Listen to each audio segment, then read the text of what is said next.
جب بھی پاکستان امریکہ کی مدد کرتا ہے، پاکستان کے بعد میں حالات بگڑ جاتے ہیں۔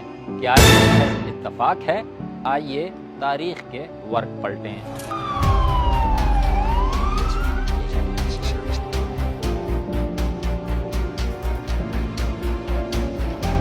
1971 میں رچرڈ نکسن کے دور میں پاکستان نے چین کے ساتھ خفیہ رابطے قائم کرنے میں امریکہ کی مدد کی۔ ہنری کسنجر اسلام آباد سے بیجنگ گئے۔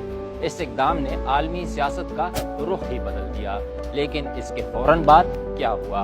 1971 کی جنگ کے دوران امریکہ کا جھکاؤ انڈیا کی طرف زیادہ رہا، یعنی جب واشنگٹن نے چین سے اپنا مطلب نکال لیا تو پاکستان کو سائیڈ لائن کر دیا گیا۔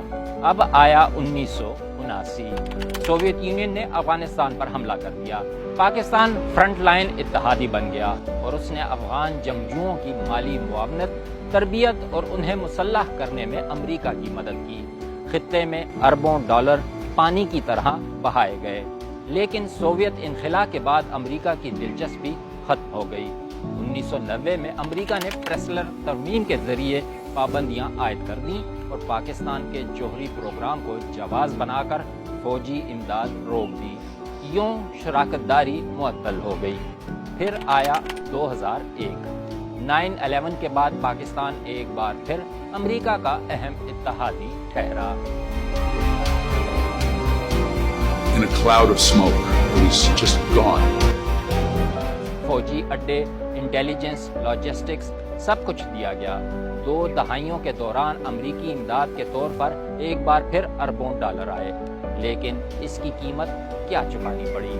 پاکستان کے اندر عسکریت پسندی میں بے پناہ اضافہ ہوا، دسیوں ہزار جانیں ضائع ہوئیں اور 2021 میں امریکہ کسی پائیدار انتظام کے بغیر ہی افغانستان سے نکل گیا، اور پاکستان جو اب تک اس کے سنگین نتائج بھگت رہا ہے۔ اب آج کی بات کرتے ہیں۔ پاکستان ایک بار پھر ثالث کا کردار ادا کر رہا ہے اور امریکہ اور ایران کے درمیان بات چیت کی راہ ہموار کرنے کی کوشش کر رہا ہے۔